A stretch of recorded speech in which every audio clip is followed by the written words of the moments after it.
Bonjour frère. Bonjour. Tu vas nous dire ton nom, d'où tu viens? Je m'appelle Rodrigue Eben Wanet. Je viens du quartier Bango, Colbicon. Alléluia. Amen. S'il te plaît, je voulais que tu dises au peuple de Dieu ce que Dieu a fait pour toi. Vraiment, il est vivant, il est ressuscité. Ce que Dieu a fait vraiment, c'est une très grande grâce pour moi. Amen. Il m'a vraiment mis sa main sur moi. Alléluia.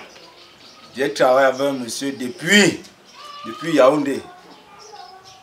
Depuis le mois de mars, j'ai travaillé. Je suis revenu sur Bertois. Je suis rentré sur Yaoundé, croyant qu'il devait me donner mon argent. Uniquement pour ça. Quand il arrive, il n'est jamais à la maison. Il n'est jamais à la maison. Parfois, il voit sa voiture garée, il est là. Mais ses enfants me font comprendre qu'il n'est pas là. J'ai dit, bon, je t'abandonne avec, reste avec cet argent-là. Bon, je suis venu, j'ai dit, je suis rentré sur Bertois. La vie était toujours difficile pour moi. J'ai raconté, mes frères, ils m'ont conduit à l'église, ici à l'église. Dimanche passé, j'arrive à l'église, j'ai prié, le pasteur dit priez. J'ai prié, même quand il dansait, même là, il dansait même pas fort, malgré puisque mon ventre était d'abord vide. Je dansais seulement, je n'avais pas de force, parce qu'on avait fait passer 2 jours chez moi sans mettre la mamie au feu. Je dansais aussi parce qu'il faut danser, mais j'avais foi en Dieu. Bon voilà, je rentre à la maison. J'arrive à la maison. Je ne veux même pas que ma femme me parle, même parce que je ne voulais même pas, parce qu'il n'y avait rien dans ma poche. Je ne voulais même pas qu'elle me parle, puisque je ne voulais pas qu'elle dise qu'elle a fait, puisqu'elle allait d'enfant. Je sors de la maison, je laisse le téléphone, j'oublie le téléphone. Je sors, je vais aller chez un ami. Je dis que je vais aller chez quelqu'un. C'est comme s'il vient venir chez lui, le mettre mal à l'aise. Je monte vers la route là. Je me rends compte que j'ai oublié mon téléphone. Je descends à la maison. Je vois les appels en absence. Je contacte le monsieur. Je dis que le type là, il se moque de moi ou quoi. J'entre dans la chambre maintenant. Elle était dehors en train de laver la vie. Je me mets à boire à genoux. Je dis que Seigneur, que ça soit une bonne appel. Je lui bip. Avec un TN, il m'appelle. Tu es où? Je dis, je suis à Bertois. Je vous ai dit que je suis à Bertois depuis, non, monsieur. Il me dit que non. Moi, je suis à Bertois. J'ai un chantier ici à Bertois. Je veux qu'on se voie. Il dit, mais je suis à Colbicon. Il dit, bon, on se prend à Sonecom. Je dis que le monsieur ici se moque même de moi ou quoi. Je ris. Je dis à ma femme et ma voisine que tu te moquais de moi tout à l'heure que je criais, tu disais que je gronde de Dieu. Je sors. Et je ne suis pas où il dit, j'arrive, je sors en courant. Je travaille, je monte, je vois sa voiture garée. Et donc, l'affaire c'était sérieux. Donc finalement, on va mettre la mamie chez moi aujourd'hui. Je pars. Il ouvre la porte. Je le bip.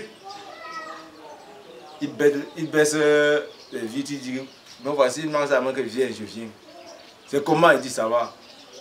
Il dit, mais tu es que ici, vrai. Moi, je pensais que tu parlais, que tu es à Bertois. Il dit, non, monsieur, ce n'est pas l'essentiel. Vous m'avez puni. Vous n'avez pas ce que vous avez fait. Il dit, non, mon fils, laisse. Je t'en supplie. Il y avait des difficultés. Vous ne pouvez pas me mettre à relater tout. Tu n'es pas la seule personne que je devais, mais je n'entre pas dans les détails. Voilà ce que je suis venu te donner ton argent. Il compte d'abord, il sort l'argent, il compte, il me donne. J'ai vu l'argent là, c'est comme si je ne croyais pas à ça. Je prends l'argent, je compte, j'allais dans la main. Je veux lui dire merci, il dit que c'est moi qui vais te remercier. Il sort encore 10 000 maintenant. Il dit merci monsieur. On s'est séparés. Il dit, il ne vit pas, il m'appelle encore, il me dit je m'excuse encore. C'est comme ça que je me mets, je sors d'abord, je me place au mur du Sénégal, je dis Seigneur, je te remercie pour ce que tu m'as fait.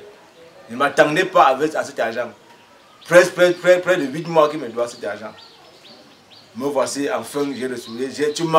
Tu as parlé, tu as touché son cœur, il est venu me donner mon argent. Je me rends grâce à Dieu pour tout ce qu'il vient de faire pour moi dimanche passé. Mon deuxième témoignage, c'est l'assassin de ma maman. Au collège, dans un collège, au lycée, dans l'arrondissement de Penka-Michel, département de la Maine-Noire, région de l'Ouest, on a été trouver mon corps de ma maman égorgé comme le porc. On a cherché, fatigué l'assassin. Cherché, fatigué. Nous savons qu'on dit l'ouverture d'enquête dans notre pays, c'est l'ouverture d'enquête comme ça. J'ai remis tout entre la main de Dieu. Je suis venu dimanche passé. Quand le pasteur a dit, priez tout ce que le diable fait, tout ce que le diable nous attache, qu'il détache, tout ce qu'on nous fait, il faut que Dieu va détacher ça. Mettons-nous en prière. Je me suis mis à prier, dit Seigneur, regarde mes problèmes. Je ne dois plus parler mes problèmes chaque jour. Toi, tu connais ce que j'ai comme fardeau sur mon dos. Je t'en supplie. C'est tout ce que j'ai fait. Je peux faire que dire, je t'en supplie, je t'en supplie. Dans mon cœur, pareil, c'est le pasteur dit prier, il dit je t'en supplie Seigneur. Donc les mots me manquaient. Je suis rentré le même dimanche là. Mon téléphone sonne. Je vois mon petit frère m'appelle. Tu vois, c'est mon petit frère. Je lui demande. Il dit on a trouvé l'assassin de maman. J'ai dit mais tu blagues ou quoi? Il dit je t'ai dit ce qui s'est passé. On l'a trouvé. Je suis en route pour le village. J'appelle au village, je bip l'un de mes amis au village. Il m'appelle, il me confirme, ma petite soeur me confirme. Et là, je reste, j'appelle donc le père, il lui dit que on a trouvé l'assassin de ma mère. Mais je remets tout entre les mains de Dieu. Mon père au village dit que oui, nous sommes comme ça là à la brigade. Et comme ça, je suis moi. Mais malgré ça fait mal, une maman, que tu payes une maman.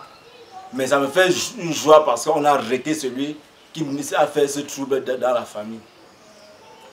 Et je pense que c'est une grâce. Et la prière, c'est beaucoup de prières.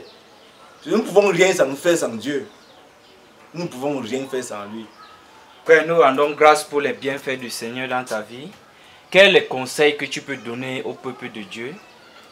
Mes frères, mes soeurs, mes mamans, mes papas, ce que je vous donne comme conseil, c'est avoir foi en Dieu. Quand le pasteur dit priez, prions avec un seul cœur, avec une foi. Amen. Ne prions pas parce qu'il y a prière et prière. Tu peux prier de lèvres, mais au fond de ton cœur, tu ne pries pas. Il faut prier et prier dans le cœur. Il faut confesser tes problèmes à Dieu. Si tu ne passes un chrétien, un malade qui part à l'hôpital, Dieu est l'hôpital d'un chrétien. Quand tu arrives à l'hôpital, c'est toi qui dis ta maladie. Mais bien sûr que le docteur voit ta maladie, sait ce que tu as. Mais dis-lui que j'ai tel problème et je sens mal. Seigneur, j'ai un problème et aide-nous. Il va nous aider. Amen.